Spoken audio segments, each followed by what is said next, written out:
ഈ മാസം മുതൽ ഗുണഭോക്താക്കൾക്ക് കൂടുതൽ ആനുകൂല്യങ്ങൾ എത്തിച്ചേരുന്നു. എല്ലാവിധ സർക്കാർ അറിയിപ്പുകൾക്കുമായി ഈ ചാനൽ സബ്സ്ക്രൈബ് ചെയ്യുക. കെട്ടിട നിർമ്മാണ മേഖലയിൽ ഉൾപ്പെടെയുള്ളവർക്കുള്ള വിതരണം കൂടി സംസ്ഥാന സർക്കാരിന്റെ ഭാഗത്തു നിന്നും ആരംഭിക്കുകയാണ്. കുടിശ്ശിക തീർത്ത വിതരണത്തിന് ഭാഗമായി 3 ഗഡുവാണ് നിലവിൽ വിതരണം ആരംഭിച്ചിട്ടുള്ളത്. മൂന്നാമത്തെ ഗഡുവിന്റെ വിതരണം അവസാന ഘട്ടത്തിൽ എത്തിയപ്പോഴാണ് ജനുവരി മാസത്തിൽ കെട്ടിട നിർമ്മാണ മേഖലയിൽ ഉൾപ്പെടെയുള്ള ഗുണഭോക്താക്കൾക്ക് 2 ഗഡു പെൻഷൻ കുടിശ്ശിക കൂടി അനുവദിച്ചേക്കുമെന്നുള്ള അറിയിപ്പ് പുറത്തു വന്നിരിക്കുന്നത്. കുടിശ്ശിക തീർത്ത് വിതരണം ചെയ്യുമ്പോൾ നേരത്തെ അവശേഷിക്കുന്ന പെൻഷൻ തുകയായ 1600 രൂപയുടെ 2 ഗഡുക്കളാണ് ഗുണഭോക്താക്കൾക്ക് എത്തിച്ചേരുക. വരാൻ പോകുന്ന നിയമസഭാ തിരഞ്ഞെടുപ്പുകൾക്ക് മുന്നോടിയായി കുടിശ്ശിക തീർത്ത് വിതരണം പൂർത്തിയാക്കാനാണ് സംസ്ഥാന സർക്കാരിന്റെ തിരക്കിട്ട നീക്കം. അതോടൊപ്പം തന്നെ സാമൂഹിക സുരക്ഷാ പെൻഷൻ ഗുണഭോക്താക്കൾക്ക് പെൻഷൻ തുകയിൽ വലിയൊരു വർധനവാണ് ഇനി കാത്തിരിക്കുന്നത്. ഗുണഭോക്താക്കൾക്ക് പരമാവധി 500 രൂപ വരെ വർദ്ധിപ്പിച്ച് പ്രകടന പത്രികയിലെ വാഗ്ദാനം നിറവേറ്റുമെന്നാണ് സർക്കാർ നയം വ്യക്തമാക്കുന്നത്. വർദ്ധിപ്പിച്ച പെൻഷൻ തുകയടക്കം വിതരണം ചെയ്യുമ്പോൾ സംസ്ഥാന സർക്കാരിന്റെ മാനദണ്ഡങ്ങളും കൂടുതൽ കർശനമാക്കിയേക്കും. സമൂഹത്തിലെ വിവിധ മേഖലയിലുള്ളവർക്ക് അവരുടെ ജീവിതത്തിൽ വലിയ ആശ്വാസമാകുന്ന പ്രതിമാസം ലഭിക്കുന്ന പെൻഷൻ ജനുവരി മാസം മുതൽ മുടങ്ങാതിരിക്കാനായി വിവിധ മാനദണ്ഡങ്ങൾ പൂർത്തിയാക്കേണ്ടതായിട്ടുണ്ട്. സർക്കാർ ജീവനക്കാർ ഉൾപ്പെടെ ഈ ആനുകൂല്യങ്ങൾ വാങ്ങുന്നവരാണ്. ഈ പെൻഷൻ യഥാർത്ഥ ഗുണഭോക്താവിന് തന്നെയാണ് ലഭിക്കുന്നതെന്ന് സ്ഥിരീകരിക്കാൻ എല്ലാ പെൻഷൻകാരും എല്ലാ വർഷവും ലൈഫ് സർട്ടിഫിക്കറ്റുകൾ സമർപ്പിക്കണമെന്ന് സർക്കാർ ആവശ്യപ്പെടുന്നുണ്ട്. സർക്കാർ രേഖകൾ അപ്ഡേറ്റ് ചെയ്യാൻ മാത്രമല്ല, തട്ടിപ്പും വഞ്ചനയും ഉൾപ്പെടെ നടക്കാതിരിക്കാനുള്ള ഒരു പ്രത്യേക മാർഗം കൂടിയാണിത്. ഈ വർഷം ലൈഫ് സർട്ടിഫിക്കറ്റുകൾ സമർപ്പിക്കുന്നതിനുള്ള കാലാവധി അവസാനിച്ചിട്ടുണ്ട്. ഈ നിശ്ചിത ദിവസത്തിനുള്ളിൽ ലൈഫ് സർട്ടിഫിക്കറ്റ് സമർപ്പിക്കാത്ത പെൻഷൻകാർക്ക് ഇനി മുതൽ പെൻഷൻ മുടങ്ങുന്നതായിരിക്കും. അറിയിപ്പ് ലഭിച്ചിട്ടുള്ള മുഴുവൻ ഗുണഭോക്താക്കളും സർട്ടിഫിക്കറ്റുകൾ സമർപ്പിക്കേണ്ടതാണ്.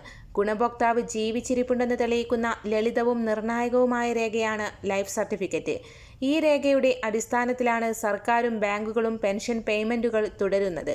ഈ സർട്ടിഫിക്കറ്റുകൾ കൃത്യസമയത്ത് സമർപ്പിച്ചിട്ടില്ല എങ്കിൽ സർക്കാർ പെൻഷൻ ആനുകൂല്യങ്ങൾ നിർത്തുന്നതാണ്.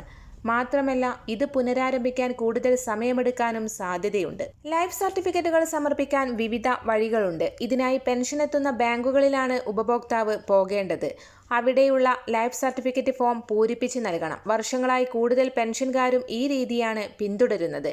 വ്യക്തിഗത തിരിച്ചറിയൽ രേഖയും ആവശ്യമായ വിശദാംശങ്ങളും പരിശോധിച്ചതിന് ശേഷം നടപടികൾ പൂർത്തീകരിക്കും. ഇതിനു പുറമെ പെൻഷൻകാർക്ക് ഇപ്പോൾ അവരുടെ വീടുകളിൽ നിന്ന് ഡിജിറ്റൽ ലൈഫ് സർട്ടിഫിക്കറ്റുകൾ സമർപ്പിക്കാനുള്ള ഓപ്ഷനുണ്ട്. ആധാർ അധിഷ്ഠിത ഫേസ് ഒതന്റിഫിക്കേഷൻ അഥവാ മുഖം തിരിച്ചറിയൽ സംവിധാനം വഴിയാണിത്. മൊബൈൽ ഫോൺ, ഇന്റർനെറ്റ് കണക്ഷൻ, ആധാറുമായി ബന്ധിപ്പിച്ച മൊബൈൽ നമ്പർ എന്നിവ ഉപയോഗിച്ച് പെൻഷൻകാർക്ക് തങ്ങളുടെ മുഖം സ്കാൻ ചെയ്ത് മിനിറ്റുകൾക്കുള്ളിൽ ലൈഫ് സർട്ടിഫിക്കറ്റ് സമർപ്പിക്കാനും സാധിക്കും. ബാങ്കിൽ പോകാൻ കഴിയാത്തവർക്കും ഡിജിറ്റൽ രീതികൾ ഉപയോഗിക്കാൻ ആഗ്രഹിക്കുന്നവർക്കും ജീവൻ പ്രമാൺ ആപ്പ് ഏറെ ഉപകാരപ്രദമാണ്. ആപ്പ് ഡൗൺലോഡ് ചെയ്ത ശേഷം ആധാർ നമ്പർ, ബാങ്ക് വിവരങ്ങൾ, മുഖം തിരിച്ചറിയൽ എന്നിവ ഉപയോഗിച്ച് പ്രക്രിയ പൂർത്തിയാക്കാനും സാധിക്കും. ആരോഗ്യ പ്രശ്നങ്ങൾ മൂലമോ പ്രായാധിക്യം മൂലമോ ബാങ്കിൽ പോകാൻ കഴിയാത്തവർക്ക് ഏറെ സഹായകരമാണ് വാതിൽപ്പടി ബാങ്കിംഗ് സർവീസ്. ബാങ്കുകളും ഇന്ത്യ പോസ്റ്റൽ സർവീസും ഈ സേവനം നൽകുന്നുണ്ട്. ബാങ്ക് ജീവനക്കാർ പെൻഷൻകാരുടെ വീടുകളിലെത്തി ബന്ധപ്പെട്ട തിരിച്ചറിയൽ രേഖകൾ പരിശോധിച്ച് ഫോമുകൾ പൂരിപ്പിക്കുകയും അവ സിസ്റ്റത്തിൽ അപ്ഡേറ്റ് ചെയ്യുകയും ചെയ്യും. സഹായം ഏറ്റവും ആവശ്യമുള്ളവർക്ക് ഈ സൗകര്യം ഏറെ വിലപ്പെട്ടതാണ്. ചിലപ്പോൾ ചിലർക്ക് ലൈഫ് സർട്ടിഫിക്കറ്റ് കൃത്യസമയത്ത് സമർപ്പിക്കാൻ ആകാതെ വരികയും ഇതുമൂലം പെൻഷൻ നിലയ്ക്കുകയും ചെയ്യും. എന്നാൽ ഇങ്ങനെയുള്ളവർ പേടിക്കേണ്ട ആവശ്യമില്ല. ഈ പ്രതിസന്ധി എക്കാലത്തേക്കും നിലനിൽക്കുന്നതല്ല.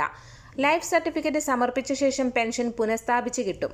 ഇതോടൊപ്പം തന്നെ ജോലിയില്ലാത്ത സ്ത്രീകൾക്ക് പ്രതിമാസം 1000 രൂപ വീതം പെൻഷൻ ലഭിക്കുന്ന പദ്ധതിയിലേക്ക് ഇപ്പോൾ ബന്ധപ്പെട്ട രേഖകളുമായി അപേക്ഷ സമർപ്പിക്കാവുന്നതാണ്.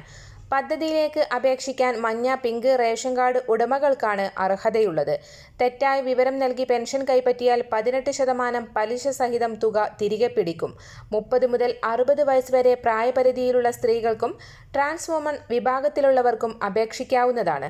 വിധവ, അവിവാഹിത പെൻഷൻ, വികലാംഗ പെൻഷൻ എന്നീ വിഭാഗത്തിലുള്ള പെൻഷൻ വാങ്ങുന്നവർക്ക്, കുടുംബ സർവീസ് പെൻഷൻ, EPF പെൻഷൻ വാങ്ങുന്നവർക്കും ആനുകൂല്യം ലഭിക്കുന്നതല്ല. മറ്റൊരറിയിപ്പ്, KSRTCക്ക് സർക്കാർ സഹായമായി 93.72 കോടി രൂപ കൂടി അനുവദിച്ചതായി ധനമന്ത്രി KN ബാലഗോപാൽ അറിയിച്ചു.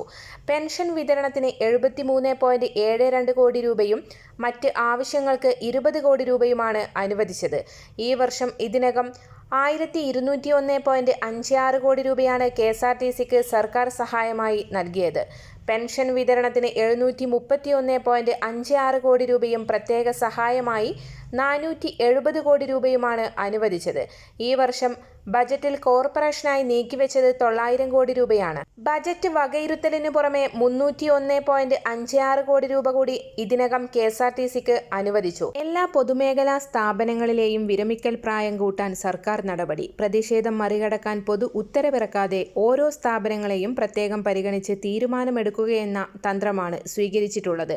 രണ്ടാം പിണറായി സർക്കാരിന്റെ തുടക്കത്തിൽ വിരമിക്കൽ പ്രായം 58 നിന്നും 60 നീക്കമുണ്ടായതെങ്കിലും എതിർപ്പുണ്ടായതിനാൽ ഓരോ സ്ഥാപനത്തിനും പ്രത്യേക ഉത്തരവിറക്കിയാൽ മതിയെന്ന് തീരുമാനിക്കുകയായിരുന്നു.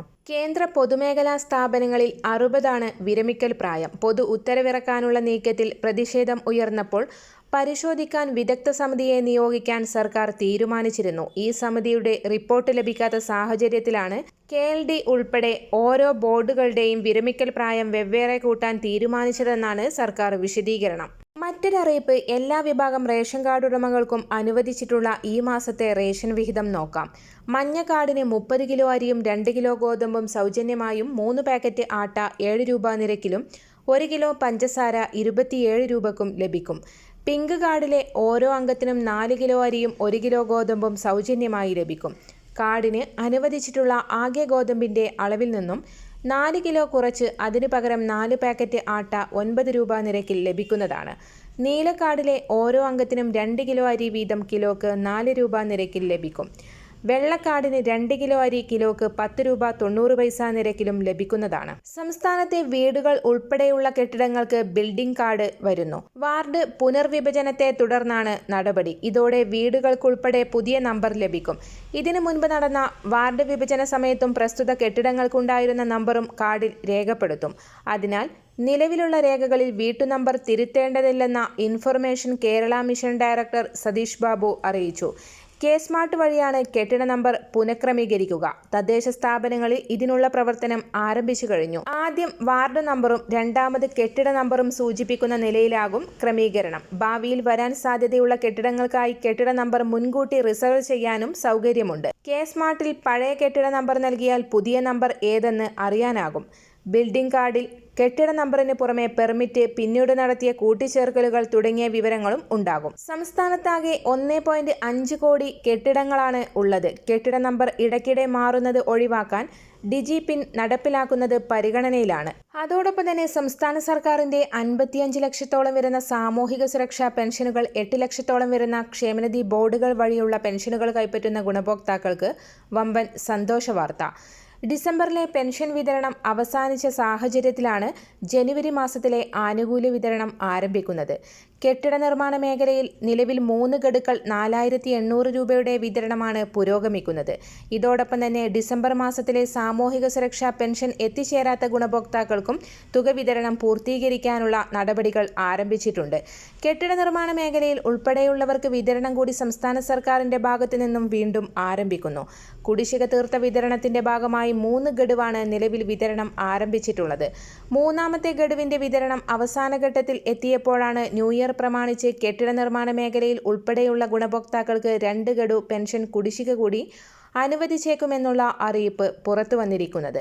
കുടിശ്ശിക തീർത്ത വിതരണം ചെയ്യുമ്പോൾ നേരത്തെ അവശേഷിക്കുന്ന പെൻഷൻ തുകയായ 1600 രൂപയുടെ 2 ഗഡുക്കളാണ് ഗുണഭോക്താക്കൾക്ക് എത്തിച്ചേരുക. വരാൻ പോകുന്ന നിയമസഭാ തിരഞ്ഞെടുപ്പുകൾക്ക് മുന്നോടിയായി കുടിശ്ശിക തീർത്ത വിതരണം പൂർത്തിയാക്കാനാണ് സംസ്ഥാന സർക്കാരിന്റെ തിരക്കിട്ട നീക്കം. ഇതോടൊപ്പം തന്നെ സാമൂഹിക സുരക്ഷാ പെൻഷൻ ഗുണഭോക്താക്കൾ പെൻഷൻ തുകയിൽ ഈ മാസം കാത്തിരിക്കുന്നത് വലിയൊരു വർധനവാണ്. ഗുണഭോക്താക്കൾക്ക് പരമാവധി 500 രൂപ വരെ വർദ്ധിപ്പിച്ച് പ്രകടന പത്രികയിലെ വാഗ്ദാനം നിറവേറ്റുമെന്നാണ് സർക്കാർ നയം വ്യക്തമാക്കുന്നത്. വർദ്ധിപ്പിച്ച പെൻഷൻ തുകയടക്കം വിതരണം ചെയ്യുമ്പോൾ സംസ്ഥാന സർക്കാരിന്റെ മാനദണ്ഡങ്ങളും കൂടുതൽ കർശനമാക്കിയേക്കും. നിയമസഭാ തിരഞ്ഞെടുപ്പും സാമ്പത്തിക വർഷാവസാനവും കണക്കിലെടുത്ത് വൻ പണച്ചെലവിന് ലക്ഷ്യമിടുന്ന സംസ്ഥാന സർക്കാരിന് ഇടിത്തിയായി കേന്ദ്ര സർക്കാർ കടമെടുപ്പ് പരിധി വെട്ടിക്കുറച്ചു. ഇനിയുള്ള 3 മാസക്കാലത്തേക്ക് കടമെടുക്കാൻ ബാക്കിയുണ്ടായിരുന്ന 12,516 കോടി രൂപയിൽ നിന്ന് 6,880 കോടി രൂപ ഒറ്റത്തവണയായി വെട്ടിക്കുറച്ചാണ് കേന്ദ്ര ധനമന്ത്രാലയത്തിന്റെ കത്ത്.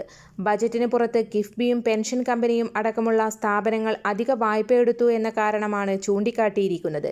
ഇക്കാലയളവിൽ ഇനി കടമെടുക്കാൻ കഴിയുക 5,944 കോടി മാത്രം. ജനുവരി മുതൽ മാർച്ച് വരെ കരാറുകാർക്കടക്കം ബില്ലുകൾ പാസാക്കി നൽകാൻ മാത്രം 20,000 കോടി വേണം. ശമ്പളവും പെൻഷനും നൽകാൻ വേണ്ടത് 15,000 കോടിയിലേറെ രൂപ. 2,000 രൂപയായി വർദ്ധിപ്പിച്ച ക്ഷേമ പെൻഷനും നൽകണം. നികുതി അടക്കമുള്ള വരുമാനങ്ങൾ കൊണ്ട് ഇതിന് കഴിയില്ലെന്നാണ് ധനവകുപ്പിന്റെ വിലയിരുത്തൽ. സംസ്ഥാന സർക്കാർ ഗ്യാരണ്ടി നിൽക്കുന്ന സ്ഥാപനങ്ങൾ വായ്പകൾ തിരിച്ചടച്ചില്ലെങ്കിൽ ഉപയോഗിക്കാനായുള്ള കരുതൽ ഫണ്ട് രൂപീകരിക്കാത്തതിനാൽ 3,300 കോടി രൂപ നേരത്തെ കടമെടുപ്പ് പരിധിയിൽ നിന്ന് കേന്ദ്രം വെട്ടിക്കുറച്ചിരുന്നു. ആകെ ഗ്യാരണ്ടി നിൽക്കുന്ന തുകയുടെ 0.5% വീതം 5 വർഷം കൊണ്ട് 2.5% കരുതൽ ഫണ്ടിൽ നിക്ഷേപിക്കാമെന്ന് കേരളം സമ്മതിച്ചതോടെ തടഞ്ഞുവെച്ച ഈ 3,300 കോടി അനുവദിക്കുമെന്നായിരുന്നു പ്രതീക്ഷ. എന്നാൽ 2.5% തുകയും ഒറ്റയടിക്ക് ഫണ്ടിലേക്ക് മാറ്റണമെന്ന പുതിയ നിർദ്ദേശമെത്തിയതോടെ അക്കാര്യത്തിലും സർക്കാരിന്റെ പ്രതീക്ഷ അറ്റിരിക്കുകയാണ്. ജനുവരി 3-ാം വാരം അവതരിപ്പിക്കാനുള്ള സമ്പൂർണ്ണ ബജറ്റിൽ വൻ ജനകീയ പ്രഖ്യാപനങ്ങളുണ്ടാവുമെന്നാണ് വിവരം. ക്ഷേമ പെൻഷൻ ഒരു തവണ കൂടി വർദ്ധിപ്പിക്കുന്നതടക്കം സജീവ പരിഗണനയിലാണ്. പങ്കാളിത്ത പെൻഷൻ പിൻവലിച്ച് പുതിയ പെൻഷൻ പദ്ധതി പ്രഖ്യാപിക്കുന്നത് ബജറ്റിലുണ്ടാകും. ശമ്പള പരിഷ്കരണ പ്രഖ്യാപനവും ബജറ്റിനോട് അനുബന്ധിച്ച് ഉണ്ടാവുമെന്നാണ് സൂചന. ഇതിനായി ബജറ്റ് തയ്യാറാക്കുന്ന ഉദ്യോഗസ്ഥരുമായും സാമ്പത്തിക വിദഗ്ധരുമായും വ്യവസായ പ്രമുഖരുമായും ധനമന്ത്രി KN ബാലഗോപാൽ ആശയവിനിമയം നടത്തിയെന്നാണ് പുറത്തുവരുന്ന റിപ്പോർട്ടുകൾ. ജനങ്ങളെ സ്വാധീനിക്കാൻ കഴിയുന്ന വലിയ ജനപ്രിയ പ്രഖ്യാപനങ്ങൾക്കാണ് സാധ്യത. തദ്ദേശ തിരഞ്ഞെടുപ്പിന് മുൻപായി ഒക്ടോബറിലാണ് സർക്കാർ ക്ഷേമ പെൻഷൻ വർദ്ധിപ്പിച്ചത്. 1,600 രൂപയായിരുന്ന ക്ഷേമ പെൻഷൻ 400 രൂപ കൂടി വർദ്ധിപ്പിച്ച് 2,000 രൂപയാക്കി. 13,000 കോടി രൂപയാണ് ഇതിനായി നീക്കിവെച്ചത്. സാമൂഹിക ക്ഷേമ പദ്ധതികളുടെ ഗുണഭോക്താക്കൾ അല്ലാത്ത പാവപ്പെട്ട കുടുംബങ്ങളിലെ സ്ത്രീകൾക്കും ട്രാൻസ് വുമൺ അടക്കമുള്ളവർക്കും പ്രത്യേക സാമ്പത്തിക സഹായവും സർക്കാർ പ്രഖ്യാപിച്ചിരുന്നു. ഇതിനു പുറമെ ആശാവർക്കർമാരുടെ അലവൻസ് വർദ്ധിപ്പിക്കുകയും സർക്കാർ ജീവനക്കാരുടെ DA കുടിശ്ശികയിൽ ഒരു ഗഡുവും അനുവദിച്ചിരുന്നു. മഹാത്മാഗാന്ധി ദേശീയ ഗ്രാമീണ തൊഴിലുറപ്പ് പദ്ധതിയുടെ പേരുമാറ്റാനുള്ള ബില്ലിന് കേന്ദ്ര മന്ത്രിസഭ അംഗീകാരം നൽകി. 100 തൊഴിൽ ദിനങ്ങളുണ്ടായിരുന്നത് 125 ദിവസമാക്കി വർദ്ധിപ്പിക്കുന്നതും പുതിയ ബില്ലിലുണ്ടെന്ന് അധികൃതർ അറിയിച്ചു. പദ്ധതിക്ക് കീഴിൽ തൊഴിൽ ദിനങ്ങൾ വർദ്ധിപ്പിക്കണമെന്ന് തൊഴിലാളി സംഘടനകളും പ്രതിപക്ഷ പാർട്ടികളും നിരന്തരം ആവശ്യപ്പെടുന്നതാണ് പുതിയ ബിൽ. ഈ സമ്മേളനകാലത്ത് സർക്കാർ പാർലമെന്റിൽ അവതരിപ്പിച്ചേക്കും. സർക്കാർ ജീവനക്കാർക്ക് നൽകുന്ന ഡിയർനെസ് അലവൻസിന് തുല്യമായി പെൻഷൻകാർക്ക് നൽകുന്നതാണ് ക്ഷാമാശ്വാസം. നിലവിൽ 58% ഡിയർനെസ് റിലീഫ് നൽകുന്നത്. 7-ാം ശമ്പള കമ്മീഷന്റെ കാലാവധി 2025 ഡിസംബർ 31-ന് അവസാനിക്കുകയാണ്. അടുത്ത DR വർധനവ് 2026 ജനുവരിയിലാണ്. കാലാകാലങ്ങളായി ശമ്പള കമ്മീഷന്റെ കാലാവധി അവസാനിച്ചതിന് ശേഷവും പെൻഷൻകാർക്കുള്ള DR വർദ്ധിക്കുമെന്ന് ഈ മേഖലയിലെ വിദഗ്ധർ വിശദീകരിക്കുന്നു. ശമ്പള കമ്മീഷന്റെ കാലാവധി അവസാനിച്ചതിനു ശേഷം ജീവനക്കാർക്കുള്ള DA വർദ്ധിക്കുന്നത് പോലെ പെൻഷൻകാർക്കുള്ള DRും വർദ്ധിക്കും. 8-ാം ശമ്പള കമ്മീഷന്റെ ശുപാർശകൾ നടപ്പിലാക്കുന്നതുവരെ ഇത് വർഷത്തിൽ 2 തവണ വർദ്ധിപ്പിക്കും. മുൻകാലങ്ങളിൽ ശമ്പള കമ്മീഷന്റെ ശുപാർശകൾ നടപ്പിലാക്കുന്നതിൽ കാലതാമസം ഉണ്ടായപ്പോഴും DAക്കൊപ്പം DRും വർദ്ധിച്ചിരുന്നു. പെൻഷൻകാർക്കുള്ള DR സർക്കാർ ജനുവരി ജൂലൈ മാസങ്ങളിൽ വർഷത്തിൽ 2 തവണ വർദ്ധിപ്പിക്കാറുണ്ട്. ഹോളി, ദീപാവലി പോലുള്ള ഉത്സവങ്ങൾക്ക് മുൻപാണ് ഇത് പ്രഖ്യാപിക്കുന്നത്. വീട്ടമ്മമാർക്കുള്ള പെൻഷനും തൊഴിലന്വേഷകർക്കുള്ള സ്കോളർഷിപ്പും വിതരണം ചെയ്യാനൊരുങ്ങി സംസ്ഥാന സർക്കാർ. തദ്ദേശ തിരഞ്ഞെടുപ്പിൽ തിരിച്ചടി നേരിട്ടെങ്കിലും നിയമസഭാ തിരഞ്ഞെടുപ്പിന് മുൻപ് ജനക്ഷേമ പദ്ധതികളിലൂന്നി തന്നെ കളം പിടിക്കാനാണ് സർക്കാരിന്റെ നീക്കമെന്നാണ് വിവരം. സാമൂഹിക ക്ഷേമ പെൻഷനുകളുടെ മാതൃകയിൽ പ്രഖ്യാപിച്ച പുതിയ പെൻഷൻ പദ്ധതിയാണ് സ്ത്രീ സുരക്ഷാ പെൻഷൻ. ഇതുപ്രകാരം അർഹരായ സ്ത്രീകൾക്ക് മാസം 1,000 രൂപ വീതം ലഭിക്കും. മറ്റ് ക്ഷേമ പദ്ധതികളിൽ ഉൾപ്പെടാത്ത 35-നും 60-നും ഇടയിൽ പ്രായമുള്ളവരും മഞ്ഞ, പിങ്ക് റേഷൻ കാർഡുകളിൽ ഉൾപ്പെട്ടവരുമായ സ്ത്രീകൾക്കാണ് പെൻഷൻ ലഭിക്കുക.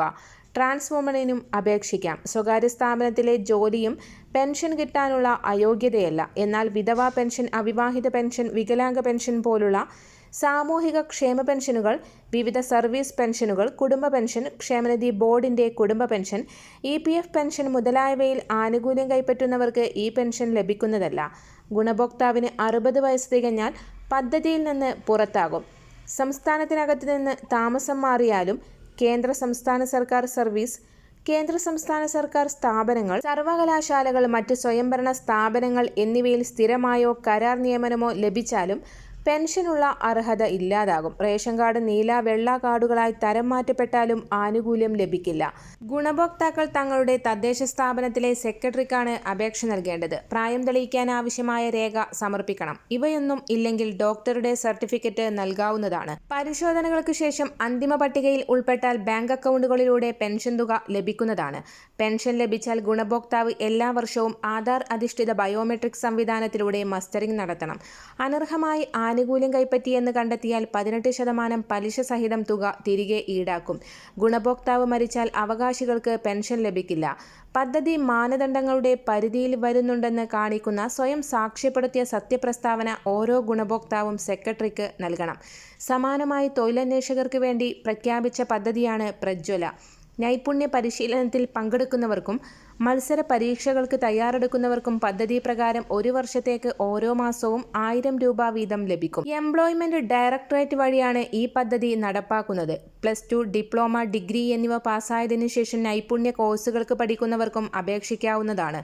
ജോലിക്കോ മത്സര പരീക്ഷകൾക്കോ തയ്യാറെടുക്കുന്നവർക്കും ഈ പദ്ധതി പ്രകാരമുള്ള ആനുകൂല്യത്തിന് അപേക്ഷിക്കാവുന്നതാണ്. അപേക്ഷകരുടെ പ്രായം 18-നും 30-നും ഇടക്കാവണം. സംസ്ഥാനത്ത് സ്ഥിര താമസക്കാരായ കുടുംബ വാർഷിക വരുമാനം 1 ലക്ഷം രൂപയിൽ കവിയാത്തവരാണ് അപേക്ഷിക്കേണ്ടത്. കേന്ദ്ര സംസ്ഥാന സർക്കാരുകളുടെ കീഴിലുള്ള സ്ഥാപനത്തിലാകണം പരിശീലനം. മത്സര പരീക്ഷകൾക്ക് തയ്യാറെടുക്കുന്നവർ PSC അടക്കമുള്ള ഏജൻസികളിൽ അപേക്ഷിച്ചിരിക്കണം. മറ്റ് സ്കോളർഷിപ്പുകൾ ലഭിക്കുന്നവർക്ക് ആനുകൂല്യം ലഭിക്കില്ല. അപേക്ഷ ലഭിക്കുന്ന മുൻഗണനാക്രമം നോക്കി അർഹരായ ആദ്യത്തെ 5 ലക്ഷം പേരെ തിരഞ്ഞെടുക്കും. ജോലി ലഭിച്ചാൽ ആനുകൂല്യം ലഭിക്കുന്നതല്ല. KSRTCയിലെ വിരമിച്ച ജീവനക്കാർക്കുള്ള പെൻഷൻ വിതരണത്തിനായി പ്രാഥമിക കാർഷിക വായ്പാ സഹകരണ സംഘങ്ങളുടെ കൺസോർഷ്യത്തിന് അനുമതി നൽകി സർക്കാർ ഉത്തരവിറക്കി. കൺസോർഷ്യം രൂപീകരിക്കുന്നതിന് സഹകരണ രജിസ്ട്രാർക്ക് അനുമതി നൽകിയാണ് ഉത്തരവിറക്കിയത്. മുൻപ് ഇതേ ആവശ്യത്തിനായി രൂപീകരിച്ച കൺസോർഷ്യത്തിന്റെ കാലാവധി അവസാനിക്കുകയും ഗതാഗത വകുപ്പ് പുതിയ കൺസോർഷ്യത്തിന് അനുമതി നൽകണമെന്ന് ആവശ്യപ്പെട്ടതിന്റെ അടിസ്ഥാനത്തിലാണ് പുതിയ ഉത്തരവ്. കൺസോർഷ്യം വഴി ഫണ്ട് സമാഹരിക്കുന്നതുമായി ബന്ധപ്പെട്ട് കേരള ബാങ്കിന് യാതൊരു സാമ്പത്തിക ബാധ്യതയും ഉണ്ടായിരിക്കുന്നതല്ലെന്നും ഉത്തരവിൽ പറയുന്നു. ഫണ്ടിന്റെ ഭരണപരമായ ചുമതല നിർവഹിക്കുക, പ്രാഥമിക കാർഷിക വായ്പാ സഹകരണ സംഘങ്ങളിൽ നിന്ന് ഫണ്ട് സമാഹരിക്കുക, വിവിധ പ്രാഥമിക കാർഷിക വായ്പാ സഹകരണ സംഘങ്ങളിൽ പെൻഷൻകാർക്ക് തുറക്കുന്ന അക്കൗണ്ടുകളിലേക്ക് ഫണ്ട് വിതരണം ചെയ്യുക എന്നിങ്ങനെയായി കേരള ബാങ്കിന്റെ ചുമതല പരിമിതപ്പെടുത്തുകയും ചെയ്തിട്ടുണ്ട്. ആവശ്യകത അനുസരിച്ച് പ്രാഥമിക കാർഷിക വായ്പാ സഹകരണ സംഘങ്ങളിലേക്ക് ഫണ്ട് കൈമാറ്റം ചെയ്യേണ്ട ചുമതലയും കേരള ബാങ്കിനുണ്ട്. സർക്കാരിനും പ്രാഥമിക കാർഷിക വായ്പാ സഹകരണ സംഘങ്ങൾക്കും KSRTCക്കും ഇടയിലുള്ള ഏകോപന ഏജൻസിയായി കേരള ബാങ്ക് പ്രവർത്തിക്കും. കൺസോർഷ്യത്തിന്റെ ഈ മുഴുവൻ പ്രവർത്തനങ്ങൾക്കും സഹകരണ സംഘം രജിസ്ട്രാർ ആയിരിക്കും മേൽനോട്ടം വഹിക്കുക. പെൻഷൻകാർക്ക് പ്രാഥമിക കാർഷിക വായ്പാ സഹകരണ സംഘങ്ങളിൽ അംഗങ്ങൾ അല്ലെങ്കിൽ പോലും അക്കൗണ്ട് തുറക്കുന്നതിന് അനുമതി നൽകി ഉത്തരവുകൾ പുറപ്പെടുവിക്കാനും സംഘം രജിസ്ട്രാർക്ക് അനുമതി നൽകിയിട്ടുണ്ട്. 50 ലക്ഷത്തിലധികം കേന്ദ്ര സർക്കാർ ജീവനക്കാർക്കും 69 ലക്ഷത്തിലധികം പെൻഷൻകാർക്കും ശമ്പളത്തിലും പെൻഷനിലും ഗണ്യമായ വർധനവുണ്ടാകാൻ സാധ്യതയുള്ള 8ാം ശമ്പള കമ്മീഷന്റെ നിബന്ധനകൾ ഈ മാസം ആദ്യം കേന്ദ്ര മന്ത്രിസഭായോഗം അംഗീകരിച്ചു. 8ാം ശമ്പള കമ്മീഷന്റെ ശുപാർശകൾക്കായുള്ള കാത്തിരിപ്പിലാണ് കേന്ദ്ര സർക്കാർ ജീവനക്കാർ. 2027 പകുതിയോടെ മാത്രമേ ശുപാർശകൾ നടപ്പിലാക്കാൻ സാധ്യതയുള്ളൂ എന്നാണ് പൊതുവെ വിലയിരുത്തപ്പെടുന്നത്. ശുപാർശകൾ പ്രാബല്യത്തിൽ വരുന്നതോടെ ശമ്പളത്തിലും പെൻഷനിലും വലിയ വർധനവാണ് ജീവനക്കാരും പെൻഷൻകാരുമെല്ലാം പ്രതീക്ഷിക്കുന്നത്. എന്നാൽ ഫിറ്റ്മെന്റ് ഫാക്ടർ എത്രയാകും എന്നതിന് അനുസരിച്ചായിരിക്കും ശമ്പളത്തിലും പെൻഷനിലും മാറ്റമുണ്ടായിരിക്കുക. പുതുക്കിയ അടിസ്ഥാന ശമ്പളത്തെ നിലവിലെ അടിസ്ഥാന ശമ്പളം കൊണ്ട് ഹരിച്ചാണ് ഫിറ്റ്മെന്റ് ഫാക്ടർ കണക്കാക്കുന്നത്.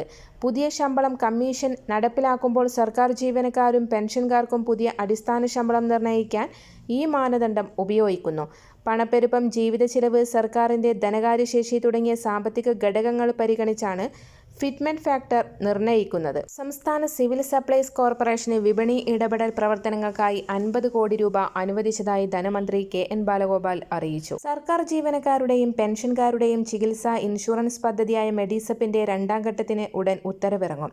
ജീവനക്കാരും പെൻഷൻകാരും നൽകേണ്ട പ്രതിമാസ പ്രീമിയം 810 രൂപയായി നിശ്ചയിച്ചു. നിലവിലെ ഏജൻസിയായ ഓറിയന്റൽ ഇൻഷുറൻസ് തന്നെ രണ്ടാം ഘട്ടത്തിലും മെഡിസപ്പ് നടത്തും. ആദ്യഘട്ടത്തിൽ 500 രൂപയായിരുന്നു പ്രീമിയം. ഇത് ടെൻഡർ നടപടിക്ക് വിധേയമായി 750 രൂപയായി ഉയർത്താൻ മന്ത്രിസഭ തീരുമാനിച്ചിരുന്നു. 750 രൂപ പ്രീമിയത്തിൽ മെഡിസപ്പ് ഏറ്റെടുക്കാൻ കമ്പനികൾ തയ്യാറായില്ല. 875 രൂപയായിരുന്നു കുറഞ്ഞ തുകയായി പ്രഖ്യാപിച്ചത്. മുഖ്യമന്ത്രി പിണറായി വിജയനും ധനമന്ത്രി KN ബാലഗോപാലുമായി നടന്ന ചർച്ചയിൽ 810 രൂപ പ്രീമിയമായി അംഗീകരിക്കാൻ തീരുമാനമായി. ഈ തുക മന്ത്രിസഭയിലുണ്ടായ ധാരണയേക്കാൾ കൂടുതലായതിനാൽ ഇനിയും മന്ത്രിസഭ അംഗീകരിക്കേണ്ടി വരും. ഇൻഷുറൻസ് കവറേജ് 3 ലക്ഷം രൂപയിൽ നിന്ന് 5 ലക്ഷമാക്കി ഉയർത്തിയിട്ടുമുണ്ട്. വരും ദിവസങ്ങളിലെ സർക്കാർ അറിയിപ്പുകൾക്കും മറ്റു വാർത്തകൾക്കുമായി ഈ ചാനൽ സബ്സ്ക്രൈബ് ചെയ്യുക.